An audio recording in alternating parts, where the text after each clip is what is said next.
Welcome to JKI Mawar Sharon.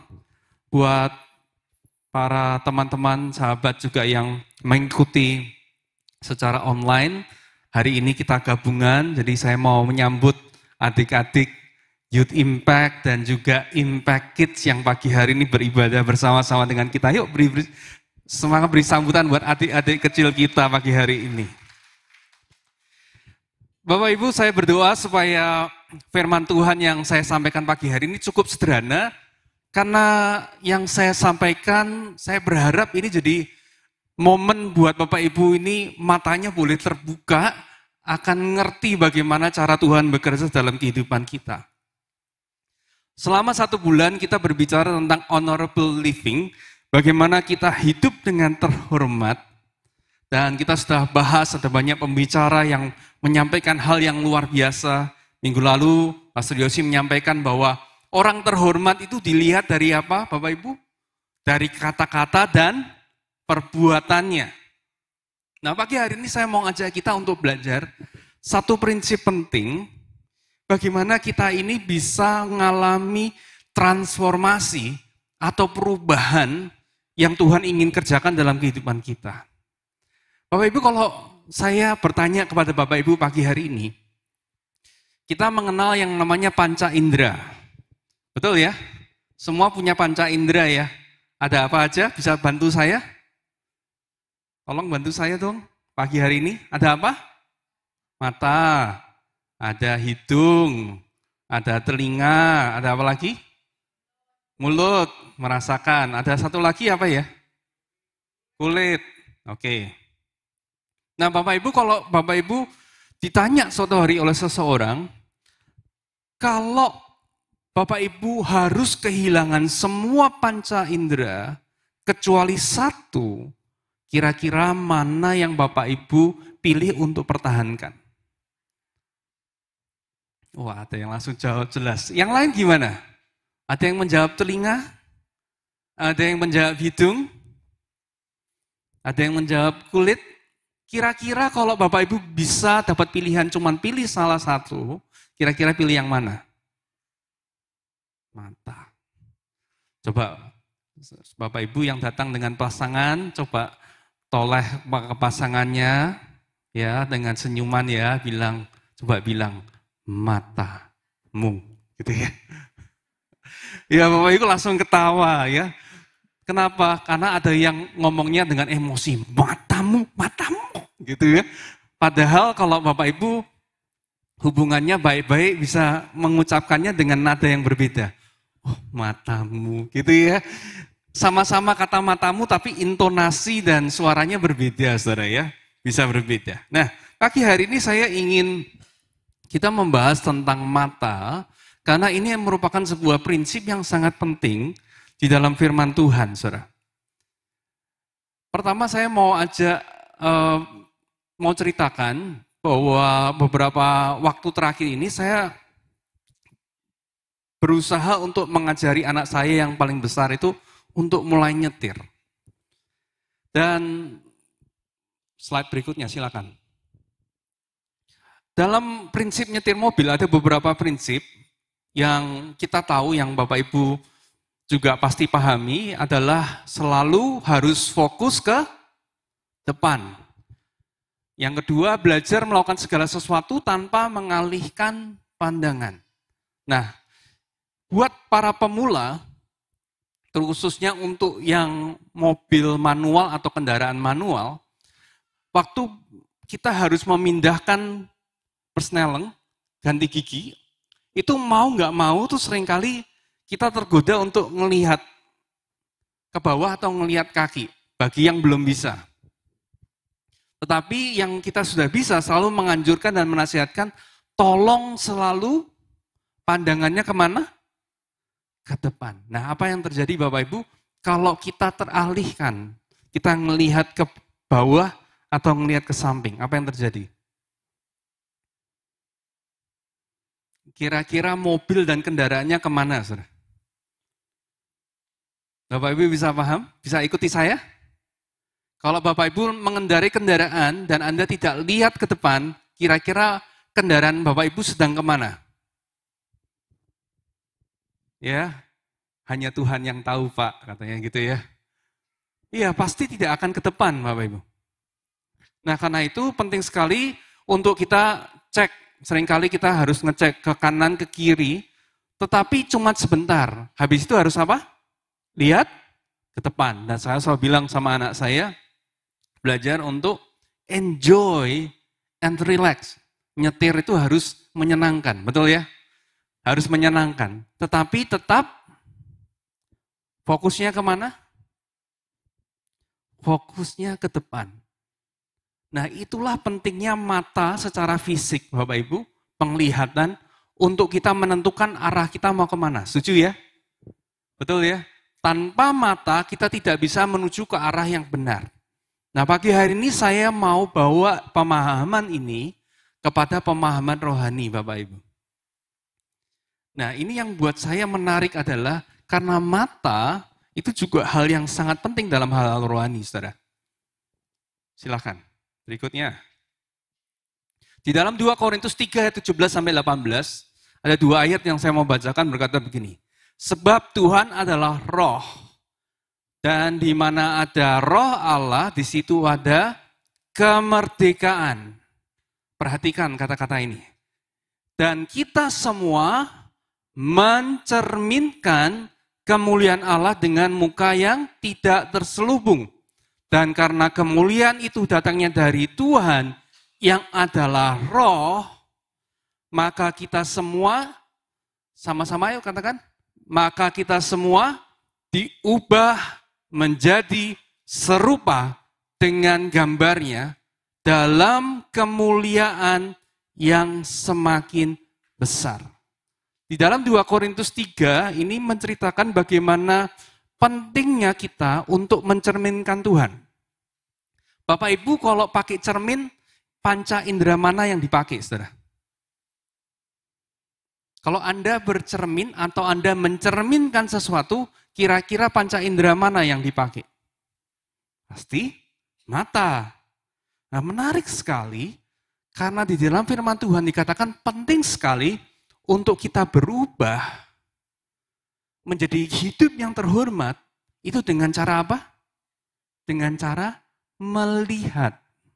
Sama-sama katakan, melihat, memandang. Bagaimana cara kita melihat, itu menentukan arah hidup kita, saudara. Ya tadi paham ya? Caranya kita naik kendaraan, naik mobil, lihat kemana, itu akan menentukan arah kemana. Betul ya? Begitu juga di dalam hal rohani, kita itu berubah menjadi semakin serupa dengan Kristus. Dengan apa? Sama-sama katakan yuk. Melihat. Sama-sama katakan. Melihat. Sama-sama katakan. Melihat. Melihat itu apa? Pakai mata, saudara. Jadi penting sekali kita memperhatikan ini. Nah ini beberapa hal yang buat saya perhatikan unik sebagai kita pengikut Kristus yang berikutnya. Pengikut Kristus itu kita diajarkan dalam kekristenan itu bukan tentang melakukan, setuju nggak? Menjadi Kristen itu bukan soal melakukan aturan A, B, C. Nah kamu Kristen sekarang kalau kamu sudah melakukan. Kamu datang ke hari Minggu, kamu datang ke doa, prayer, hari Sabtu, datang ke komsel, ke CC, itu kamu jadi Kristen. Kristen tidak identik dengan melakukan. Tapi menarik sekali, Kristen itu adalah tentang menjadi.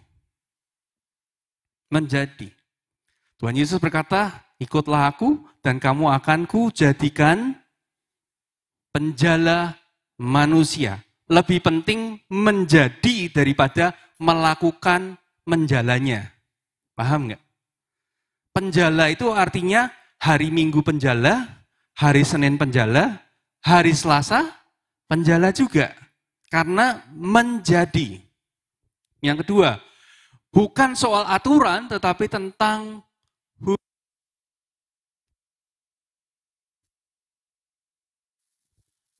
hubungan. Ya kalau kita belajar yang diajarkan, kita belajar dengan benar, yang kita sibuk hafalkan itu bukan tentang aturan-aturan yang ada. Tetapi bagaimana kita disuruh apa untuk berubah? Semakin dekat, semakin intim dengan Tuhan. Setuju nggak Bapak Ibu? Anda semakin menjadi serupa dengan Kristus itu dengan melakukan aturan, atau dengan membangun persekutuan yang intim. Firman Tuhan jelas sekali mencerminkan itu bicara soal hubungan. Setuju nggak?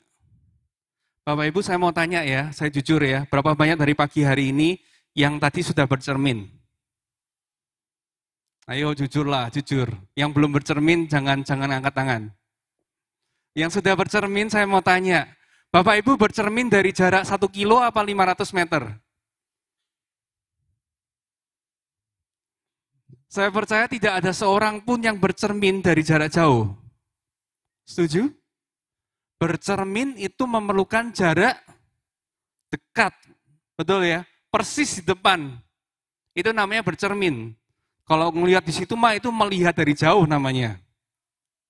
Kenapa? Bapak Ibu tidak akan bisa menjadi serupa kalau kita tidak membangun persekutuan yang dekat dengan Tuhan. Tidak mungkin.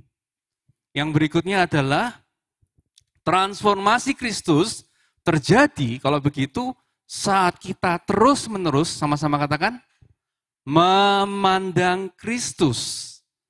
Memperbarui pikiran melalui firman, hidup dalam kasih dan ketaatan, dipenuhi Roh Kudus dan bertumbuh dalam komunitas. Setuju nggak Bapak Ibu? Ini kuncinya kita bisa berubah itu melalui ini. Memandang. Itu kata kerja yang sangat amat penting. Saya kasih contoh ya Bapak Ibu ya. Berikutnya Yohanes 5 ayat 19. Perhatikan ini. Tuhan Yesus menjawab mereka, katanya, aku berkata kepadamu, sesungguhnya. Sesungguhnya itu artinya apa ya? Bahasa Jawa, tenanan doh aku ki. Tenanan, aku ngomong tenanan. Sesungguhnya, perhatikan, anak tidak dapat mengerjakan sesuatu dari dirinya sendiri, jikalau ia tidak melihat Bapa mengerjakannya. Sebab apa yang dikerjakan Bapa, itu juga yang dikerjakan anak. Ini bicara tentang dirinya sendiri. Anak tidak bisa mengerjakan apapun dari dirinya, kecuali dia melihat Bapa. Pertanyaan untuk kita renungkan bersama-sama. Jika Tuhan Yesus tidak dapat mengerjakan sesuatu, tanpa melihat Bapa mengerjakan, apa yang membuat kita yakin kita bisa mengerjakan segala sesuatu tanpa melihat apa yang Bapa kerjakan? Saya ulangi ya. Pelan-pelan Bapak Ibu boleh catat, boleh foto, coba pikirkan. Jika Tuhan Yesus saja bilang sesungguhnya aku tidak dapat mengerjakan sesuatu tanpa melihat Bapa mengerjakan, pertanyaan buat kita, apa yang membuat kita yakin Anda bisa menjalani hidup sebagai seorang Kristen yang baik tanpa melihat Dia? Tanpa melihat Bapa mengerjakan di dalam kehidupan. Kalau Tuhan Yesus saja nggak bisa, kenapa kita bisa yakin, aku nggak perlu baca Alkitab, aku nggak perlu doa, aku nggak perlu bangun persekutuan, nggak perlu datang sisi, aku bisa kok melakukan semua firman Tuhan sendiri. Dengan kehendakku yang kuat, pasti bisa. Tuhan Yesus saja bilang nggak bisa, kok kita bisa bilang bisa? Apa jangan-jangan kita sedang, saya khawatir, menipu diri kita sendiri? Kekristenan tidak mungkin, saudara. Saya katakan dulu, saya sempat katakan bahwa kekristenan itu tidak sulit. Setuju? Cuma mustahil. Saya ulangi, kekristenan itu tidak Sulit. Cuma mustahil aja Bapak Ibu. Saudara disuruh mengampuni orang yang menganiaya Anda. Suruh mengasihi orang yang menganiaya Anda. Sulit atau tidak mungkin? Bukan sulit, tidak mungkin secara manusia. Yang melukai Anda harus kasihi. Mungkin apa enggak? Secara manusia tidak mungkin. Justru pagi hari ini kita belajar kuncinya bukan di melakukannya. Kuncinya apa? Kita harus sama-sama katakan melihat. Tanpa Bapak Ibu melihat, bangun persekutuan yang intim, tidak mungkin kita jadi orang Kristen yang efektif. Oke, sebuah contoh aja ya. Ini sebuah contoh supaya kita bisa lebih mengerti. Markus berapa ayat berikutnya? Markus 4 ya. Markus 4 ayat 39. Bapak Ibu pernah dengar ayat ini? Ini cerita tentang Tuhan Yesus menenangkan badai. Saya kasih rangkumannya sedikit. Tuhan Yesus ajak murid-muridnya untuk berlayar dan kemudian badai. Betul? Dan di ayat ini dia bilang, ia pun bangun, Tuhan Yesus pun bangun, berarti sebelumnya dia tertidur atau dalam kondisi terlentang, menghardik angin itu dan berkata kepada danau itu, diam, tenanglah. Lalu angin itu reda dan danau itu menjadi teduh sekali. Bapak Ibu, pada waktu kita membaca ini, yang perlu kita lakukan adalah kita harus melihat, saudara. Ya, melihat. Yang saya lakukan adalah saya membayangkan dalam imajinasi saya, Tuhan Yesus bangun, dia menghardik angin itu, dan berkata kepada danau itu. Nah, di sini kalau Bapak Ibu baca, secara lengkap Markus 4 ini tidak ada catatan bahwa Tuhan Yesus bangun terus panik. Loh gimana ya? Loh aku di sini terus gimana? Gitu. Gak ada, saudara. Dia tidak panik, saudara. Sama sekali gak panik. Dia bangun, dia langsung menghardik angin itu. Nah, melihat yang saya maksud adalah begini, Bapak Ibu. Pada waktu saya merenungkan ayat ini, saya berkata, Iman ingat, kalau kamu menghadapi badai, yang dilakukan pertama apa? Yang dilakukan pertama apa? Tenang, saudara. Tuhan Yesus saja dalam badai apapun tidak pernah panik. Dia menghardik angin itu dan berkata pada danau itu, diam dan tenanglah. Lalu angin itu reda dan danau itu menjadi teduh sekali. Bapak Ibu, saya belajar pada waktu keadaan lagi tidak menentu, berita buruk terjadi. Baru beberapa hari kami berkesempatan untuk liburan. Baru di tengah-tengah liburan, saudara, dapat telepon. Pak, gawat, mesinnya rusak, nggak bisa diperbaiki. Saya punya 1000 alasan untuk panik, Bapak Ibu. Kita punya berbagai macam alasan untuk panik. Wah, nanti gimana ya? Saya bisa bilang sama teman-teman, dan menurut saya logis. Yuk, maaf ya, liburannya dipotong pendek ya. Kita pulang ke Semarang langsung. Bahaya ini, ada masalah besar. Tapi pada waktu saya melihat bahwa Tuhan yang saya sembah, Tuhan yang saya tinggikan, dia nggak panik, saya nggak perlu panik. Bisa paham nggak Bapak Ibu? Inilah arti melihat, saudara. Pada waktu kita membaca Alkitab, bukan hanya kita membaca, pikiran kita kosong, tapi pastikan pada waktu kita membaca, kita memvisualisasikan, membayangkan apa yang terjadi. Dan dari apa yang saya lihat, saya bisa bilang, saya juga melakukan hal yang sama. Saya menghardik, dan angin itu pun reda, dan danau itu menjadi teduh sekali. Bapak Ibu, masalah belum selesai. Tapi saya belajar bahwa Tuhan Yesus punya kuasa atas segala masalah dan problem hidup kita. Amin? Amin, Bapak Ibu percaya? Menarik kalau saya belajar kata menghardik yang dipakai dalam Markus 4, itu dari kata asli epimiteson, dalam bahasa Yunani, itu hanya dipakai untuk manusia dan untuk roh. Kalau Bapak Ibu buka dalam kitab Injil, setiap kata menghardik dipakai, dia tidak bicara pada benda mati, saudara. Dia bicara pada makhluk hidup, kepada orang, kepada roh-roh setan, dan menarik kata yang sama dipakai di ayat ini. Pada waktu dia seolah-olah berbicara kepada angin dan danau itu. Tapi saya percaya, dia bukan bicara hanya pada angin dan danau, tapi dia bicara kepada kuasa yang ada di belakang sana. Yang mengendalikan kekacauan dalam kehidupan kita.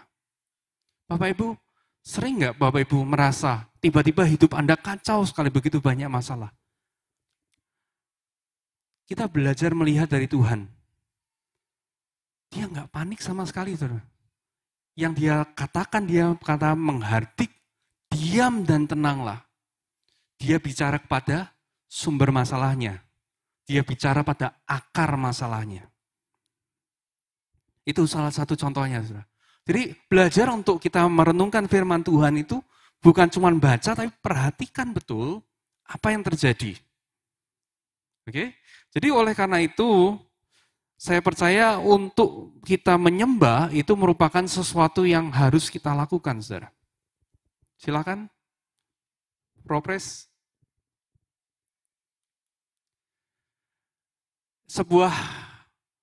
Sebuah quotation yang bagus sekali, menyembah oleh William Temple, itu seorang Archbishop dari gereja Anglikan di Inggris, dia berkata begini, menyembah itu sebetulnya definisinya adalah untuk membangkitkan hati nurani, mengisi pikiran dengan kebenaran Allah.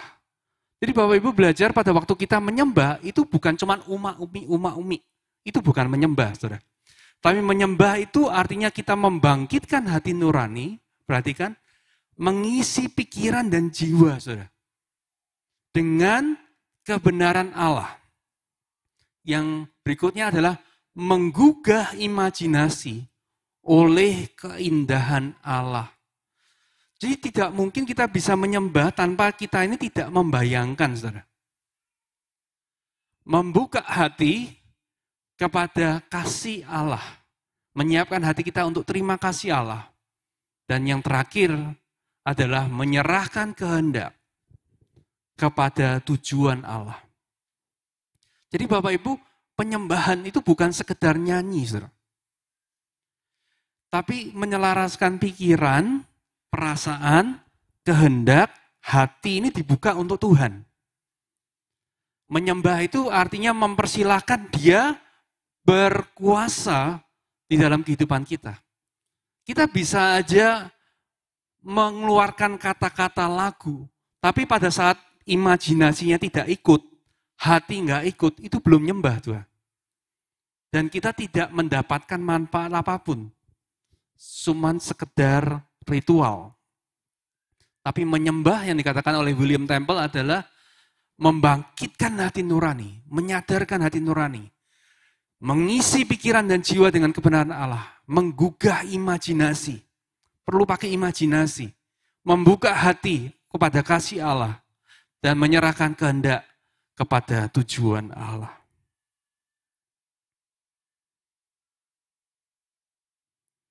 Oleh karena itu, kalau kita lihat di dalam contoh dalam firman Tuhan, ada rasul yang begitu luar biasa, yaitu Paulus. Paulus, Bapak Ibu, yang unik dari ke-12 rasul adalah dia belum pernah melihat Tuhan Yesus secara fisik. Tadi kan kita belajar sepanjang ini, kita harus melihat, betul ya?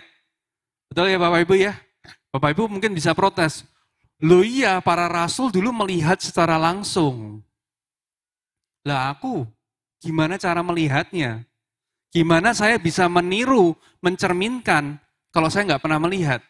Nah ini ada contoh buat kita. Paulus juga nggak pernah Bapak Ibu. Nggak pernah secara fisik melihat, nggak pernah bersama dengan Tuhan Yesus. Tapi kalau Bapak Ibu perhatikan hidupnya, dampaknya nggak kalah sama 12 rasul yang lain. Bahkan banyak orang teologi yang berkata, dia termasuk salah satu rasul yang paling hebat. Setuju nggak Bapak Ibu?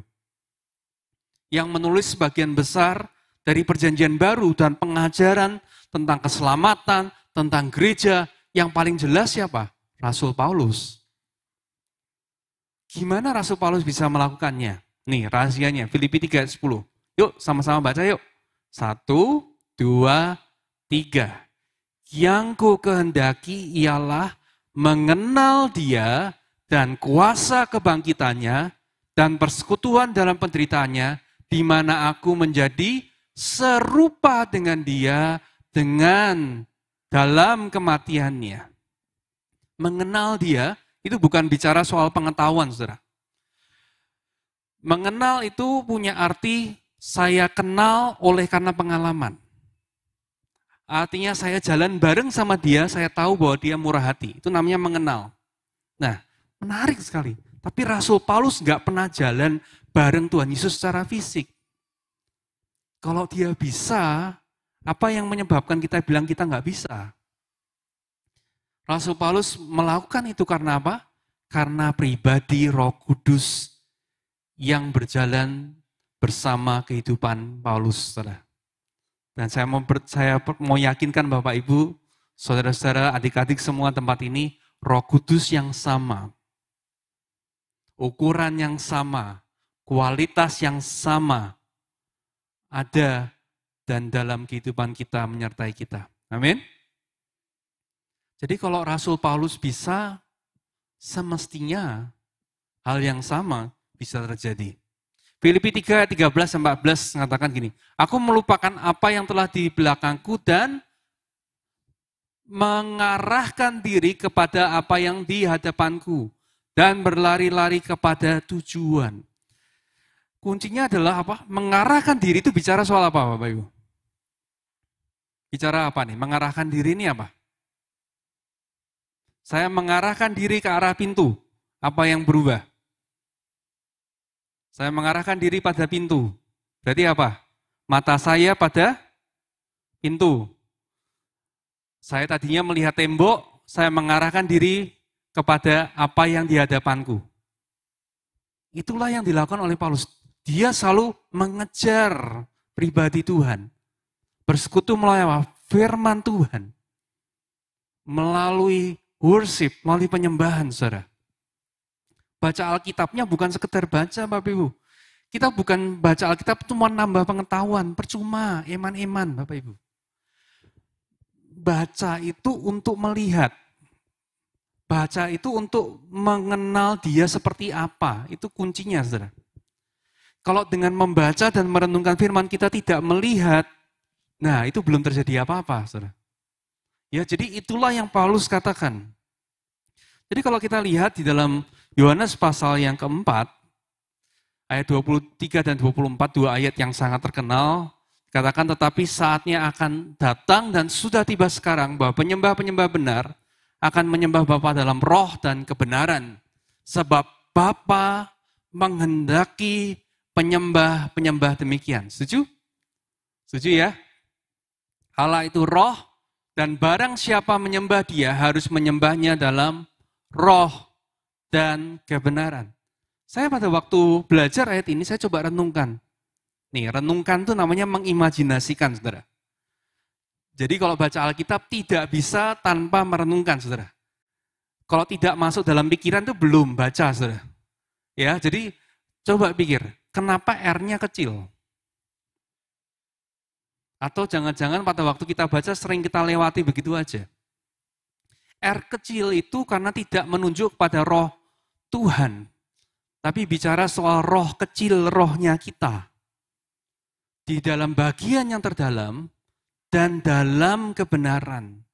Aspek rohani dari manusia. Jadi kita pada waktu kita menyembah, itu harus pakai apa ini namanya? Mata hati kita. Ya, bukan secara fisik. Tetapi mata hati kita memandang. Oh Tuhan ini pribadi yang seperti apa dari apa yang kita katakan.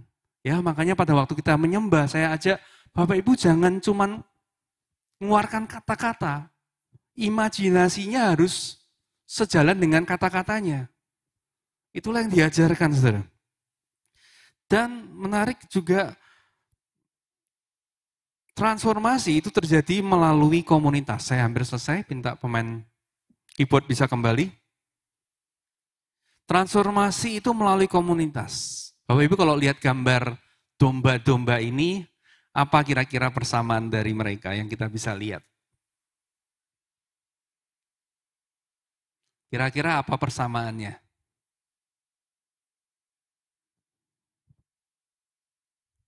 Sama-sama ada bulunya, Pak. Sama-sama ada 2 kuping. Ya. Ada yang tahu kira-kira persamaan apa yang saya sedang pikirkan? Sama-sama apa ya? Sama-sama melihat. Ya, betul. Hampir, betul, sudah betul. Sama-sama melihat. Dan apa lagi? Sama-sama apa? Sama-sama tersenyum pada kita semua pagi hari ini. Betul? Melihatnya kemana Bapak Ibu? Melihatnya kemana? Ke depan, ke kita. Betul ya? Lihat matanya kemana semua? Ke depan. Saya belajar di dalam komunitas, itulah tempat kita bisa bertumbuh bersama-sama. Kenapa? Gini, domba itu tidak didesain untuk dia jalan sendiri, setuju enggak?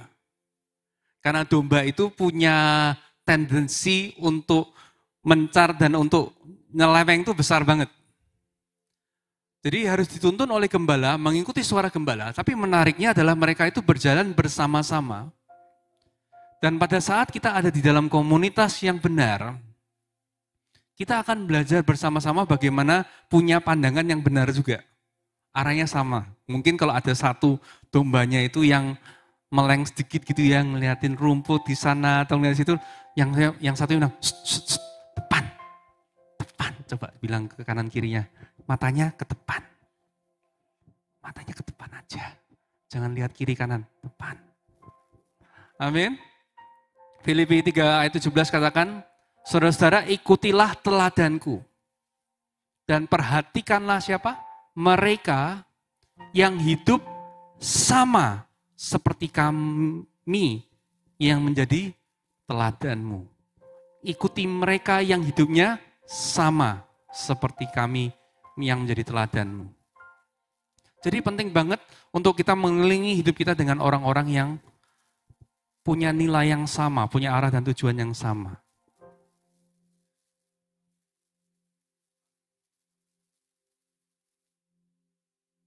Satu Korintus 11 ayat 1 Rasul Paulus juga berkata, jadilah pengikutku sama seperti aku juga menjadi pengikut Kristus.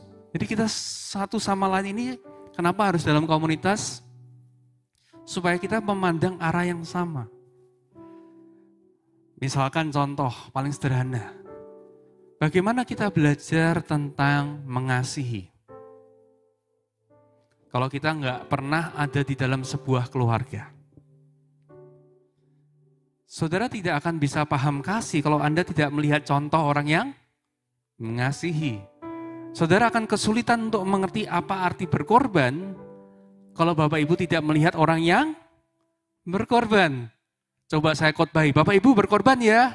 Berkorban ya? Iya. Apa betul-betul paham? Gak mungkin. Kenapa? Anda harus lihat contoh, kita harus lihat contoh, betul? Dan firman Tuhan mengajarkan, lihatnya ke contohnya ke sama. Pastikan komunitas kita melihatnya ke arah yang sama. Itulah gunanya komunitas.